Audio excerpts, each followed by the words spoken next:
ሰላም ሰላም የአርጅና ስፖርት አድማጮቻችን በያላችሁበት እንደምን ከረማችሁ እንደምንስ ቆያችሁ።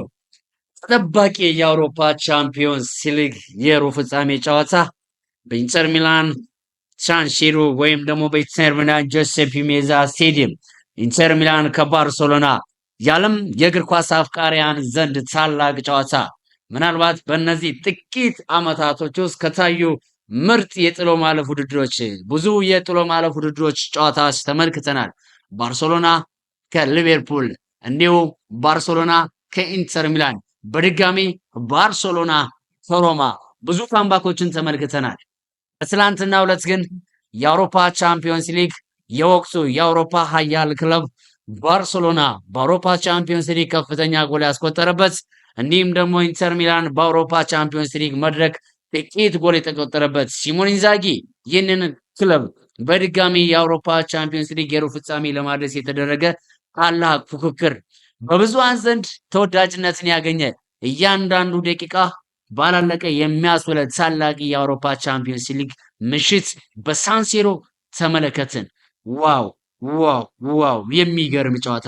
እነዚህ ከቀድሞ ከ7 ቀን ወይም ከሳምንት በፊት በኦሎምፒክ ስታዲየም ኢንተር ሚላን ከባርሴሎና ተገናኝተው ነበር። በጨዋታውም በ3 አቻ ልዩነት ተጠናቆ በደርሶ ማለፍ ጨዋታ ልዩ ትኩረት የተሰጠበትና እንዲሁም ደግሞ ማንስ ወደ ጥሎ ማለፍ ሊያልፍ ይችላል፣ ማንስ ደግሞ ወደ ፍጻሜ ይሄዳል የሚለው ትልቅ ተገማችነትን ያቀረበበት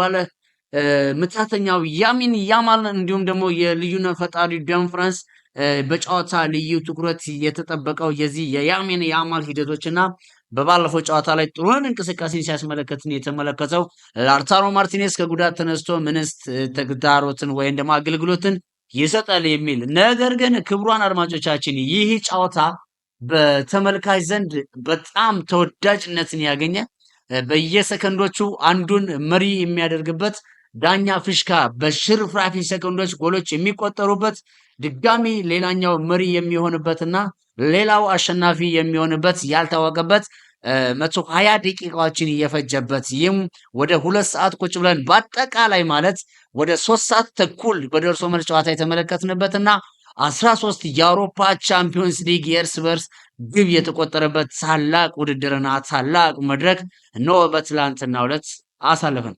በዚህ ጨዋታ አንዳንድና ነጥቦችን እናንሳ እንመልከት። የመጀመሪያውን የሁለቱ ክለቦች ይዞት የቀረቡት የጨዋታ ስትራቴጂ ወይም ደግሞ እግር ኳሳዊ ፊሎሶፊ እንመልከት። ኢንተር ሚላኖች እንግዲህ እንደሚታወቀው በ3-5-2 በቱራንና በማርቲኔዝ አጥቂነት ስፍራን ይዘው ነበረ ወደ ስቴዲየም በገዛ ሜዳቸው የገቡት። እንዲሁ ባርሴሎና እንደሚታወቀው በ4-3-3 ፎርሜሽን ነው የገባው። ይህም በ4-3 ፎርሜሽን ለአንሱ ፌሊክስ እግር ኳስን ተቆጣጥሮ ለመጫወት ከሚችልባቸውና ከሚጠቀምባቸው መንገዶች ውስጥ አንደኛው የሚታወቀው ባርሴሎና በዚህ እግር ኳስን ተቆጣጥሮ የሚጫወት ክለብ እንደመሆኑ አኳያ ኢንተር ሚላን ደግሞ በ5 የሚድፊልደር ኤሪያ ተጫዋቾች እንደሚሰለፍ በላይናፑ እንደ 5 ዲፌንስ ሚድፊልደሮች ቢኖሩም ነገር ግን ወደ ዲፌንስ ወይም ኳስ በተቃራኒ እግር ክልል ውስጥ በሚሆንበት ጊዜ የኢንተር ሚላን የተከላካይ መስመር ዳንፍራንስና እንደ ዲማርኮ መሰል ተጫዋቾች ወደ ኋላ በመመለስ ወደ 5 ዲፌንስነት የሚዞርበት ታላቅ ክለብ ጨዋታ ነበር።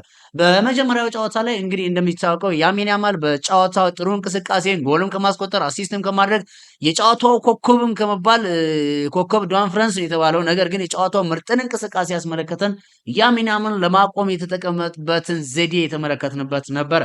እነዚህ ሁለቱ ክለቦች ይዘውት የቀረቡት ፎርሜሽን ይህን ሲመስል ነገር ግን በኢንተር ሚላን በኩል በዲማርኮ እና በሚኪታሪያን በሁለት ተከላካዮች ያሚን ያማልን ለመቆጣጠር በተደጋጋሚ እንቅስቃሴዎችን ሲያደርጉ ተመልክተናል። ይህ ላሚን ያማል ለአንድ ሰው በእርግጠኝነት እንደሚከብድ በባለፈው በአውሮፓ ቻምፒዮንስ ሊግ የተረዳው ሲሞኔ ኢንዛጊ አሰልጣኛቸው የኢንተር ሚላን አሰልጣኝ ሲሞኔ ኢንዛጊ መላ አለን ሲልም ከጨዋታ በፊት አስተያየቱን ሰጥቶ ነበርና ከዚህ ጨዋታ በኋላ ምናልባት ሲሞኔ ኢንዛጊ ምንን ያስመለክተናል የሚል የብዙዎች ጥያቄ ነበር። ነገር ግን በሚድፊልደርነት ሚኪታሪያን ይዞ የገባው ሲሞኔ ኢንዛጊ ያሚን ያማልን ዲማርኮ ቦታ ላይ በመደረብ ሌላ የመከላከል ሂደትና የኳስ እንቅስቃሴ እንዳያገኝ ሲያደርገው ነበረ። ከዚህም ያሚን ያማል በትላንትናው እንቅስቃሴ እንግዲህ በአውሮፓ ቻምፒዮንስ ሊግ ከኔማር ቀጥሎ ሌላ ታሪክ ያስመዘገበበት ወደ 14 ጊዜ ድሪብል አድርጎ ያለፈበት በአንድ ጨዋታ ይህንን ያስመለከተበት ታላቅ ምሽት ነበረ። ያሚን ያማልን በሚችሉት መንገድ ሊቆጣጠሩ አልቻሉትም። በትላንትናው በኩል በኢንተር ሚላን በኩል ተጠባቂነት የነበረው ተከላክሎ ወይም ደግሞ ኳስን ተከላክለው የሚያገኙትን ኳስ በካውንተር ሲስተም ወይም በካውንተሪንግ ሄዶ የማስቆጠር ሂደትን ነበረ ሲጠቀሙ የነበረው። ያም እንደ ውጤታማነትን አምጥቶላቸዋል። በማርቲኔዝ እና በቱራን አደገኛ ኳስ የሚጣሉ ወይም የአየር ኳስ ወይም ደግሞ ረጃጅም ኳሶች ሲጣሉ በመጠቀም አራሆ ተቀይሮ እስከሚገባ ድረስ በኩባርሲ እና በማርቲኔዝ በኩል ቱራንና ማርቲኔዝን ከፊዚካሊ ወይም ደግሞ ፊትነሳዊ ነገር ለመከላከል ለመቆጣጠር በጣም የሚያስቸግር ሂደቶችን የተመለከትንበት ነበር። በትናንትናው ዕለት በባርሴሎና እና በኢንተር ሚላን በኩል ባርሴሎና እያንዳንዳቸውን የኳስ እንቅስቃሴ ሲጠቀምና ሲያጠቃ በነበረው አብዛኛውን 75% ማለት እንችላለን በያሚን ያማል በኩል ነበር። በያሚን ያማል በኩል በሁለት ተጫዋቾች የመዝጋት ሂደቶችን እንደተመለከተ ይታወቃልና ምናልባት ይህንን የያሚን ያማል የእግር ኳስ ፍሰትን በመቀየር በቀኝ በኩል የሚገኘው ይህ ጥበበኛው ብራዚላዊ ትላንትም ጎል አስቆጥሯል። በራፊና በኩል የማጥቃት ሂደቱን ቢያመዝኑ ምናልባት የኢንተር ሚላን ያልተዘጋጁበት ፎርሜሽን ሲስተም ስለሚሆን ባርሴሎናዎች ባለውጤት ይሆናሉ የሚል የብዙዎችም ግምትና ጥያቄ ነበረ። እንደተጠበቀውም ባርሴሎናዎች በዚህ ጨዋታ ላይ ያሚን ያማል ትልቅን ግልጋሎት አግኝቶታል። ያሚን ያማል ምታተኛ እግርነትን የተመለከትንበት፣ ፍራንክ ዲዮንግ ደግሞ ጥሩ እንቅስቃሴ ያስመለከትንበት ምሽትም ነበረ። እንዲሁም በባርሴሎና በኩል የሃይ ፕሬሲንግ ሲስተምን ሲጠቀሙ ነበረ። ኢንተር ሚላኖች በመጀመሪያ 45 ደቂቃ ኳስን በነፃነት ከባርሴሎና ተጫዋች ይቀሙ ነበረ። እንዲሁም በነፃነት በነባሬላ እና በነሚኪታሪያን አማካኝነት ኳስን መስርተው እየወጡ ጥሩን እንቅስቃሴ እያስመለከቱን ነበር። ከዛ በኋላ እንግዲህ በመጀመሪያ አጋማሽ እንደነበራቸው የጥሩ እንቅስቃሴ አማካኝነት 2-0 በ2-0 መሪነት የመጀመሪያ አጋማሽን አሸናፊነት ጨርሰውታልና ከዚህም አኳያ ኢንተሮች ጥሩ እንቅስቃሴ ጥሩ ጅማሬ አድርገው ነበር። በሁለተኛ አጋማሽ በኩል በኢንተር ሚላን በኩል ምንድነው የተደረገው? ኳስን ከመስርቶ ከመውጣት በጣም የተቸገሩበትና ከተቃራኒ ክለቦች በቀላሉ ኳስ እየተነጠቀባቸው ተደጋጋሚ ሙከራዎች እያደረጉ ኳስን የከሸፈባቸውና ከዛ በኋላ ሁለት ጎሎች ተቆጠሩበት። 93ኛው ደቂቃ የመጨረሻው የዳኛ ፍሽካ ሊነፋ ጥቂት ደቂቃ በሚቀርባቸው ሰዓት ነበረ እንግዲህ ኢንተር ሚላኖች ወደ ሙኒክ አሊያንዝ አሬና ሊጓዙ የሚችሉበትን ትኬት ዋጋ ባርሴሎና ላይ ዋጋ በማስከፈል ለመቁረጥ የቻሉት። ይቺ የመጨረሻ ደቂቃ የሁለት ነጥቦች እናነሳለን። የመጀመሪያው የጀራርድ ማርቲን ዶንፍረስ ላይ ኳሱን የቀማበት ሂደት የቪአር እይታ ቢኖር የፋውል ሲስተም ሊኖር የሚችል አይነትና እና ሁለተኛው የአራሆ ቀሽም የመከላከል ሂደት ኢንተሮችን ነፍስ ሲዘራ ባርሴሎናዎችን አንገት ያስደፋበት ታላቅ ምሽትም ነበረ። ከዚህም አኳያ ይህ አርጀንቲናዊ ጥበበኛው ላውታሮ ማርቲኔዝ አንድ ፔናልቲ ሲያስገኝ አንድ ጎሎችን አስቆጥሯል። በባለፈው ሳምንት በጉዳት ምክንያት ጨዋታውን አቋርጦ ከሜዳ ውጪ ወጥቷል። ነገር ግን በዚህኛው ጨዋታ ላይ የራሱን እንቅስቃሴ ያስመለከተበትና ከጉዳት ተነስቶ ጥሩን እንቅስቃሴ ያሳየንበት እንዲሁ ተጠባቂው ደምፍራንስ በጨዋታው ሌላ አሲስትን ያደረገበት ታላቅ ምሽት ነበረ። ጥሩ እንቅስቃሴን ያስመለከተበት ምርጥም ለላውታሮ ማርቲኔዝ ያለቀለት ኳስ እንዲሁም ደግሞ ለኢንተር ሚላን የመጨረሻዋን ኳስንም ያለቀለት ኳስ ያቀበለው ይህ ላውታሮ ማርቲኔዝ። በትላንትናው ጨዋታ ለኔ የባርሴሎና የኋላ መስመር የመከላከል ሂደት ትንሽ ጥንካሬ ያነሰውና ቅሽምነት የበዛበት ብዙም አይነት ነገሮችን የማጥራት እንግዲህ እንደሚታወቀው የሃንስ ፌሊክስ ባርሴሎና በወጣቶች የተገነባ ነው።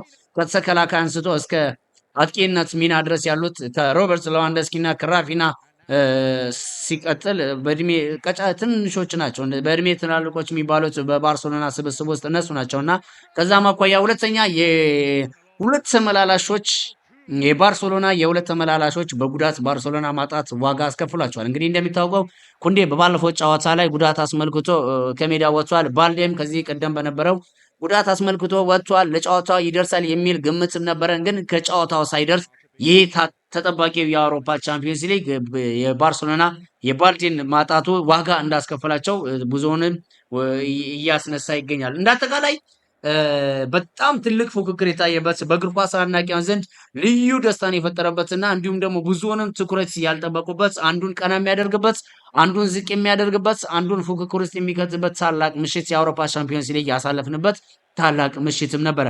የባርሴሎና ተጫዋቾች ሌላኛው ዋጋ ያስከፈለባቸው ምሽትም ነበር።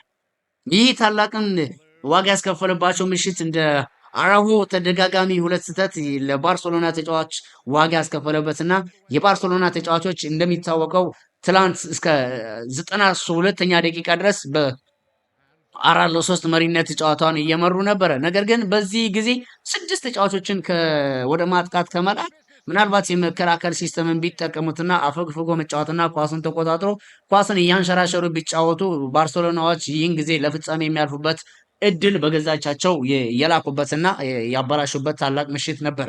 እናም ከዚህም አኳያ የባርሴሎና ተጫዋቾች ክለቡን እንደ ትልቅ ግልጋሎት የሰጡት ያሚን ያማልን፣ ራፊናን እንዲሁም ደግሞ እንደነ ዳኒ ኦልሞ፣ ፍራንክ ዲዮንግን የመሳሰሉ ተጫዋቾች እንዲሁም ጀራርድ ማርቲን ትላንት በጨዋታው 2 አሲስቶችን አድርጎ ታላቅነቱን ያስመለከተበትና የተመለከተበት ምሽት ነበረ።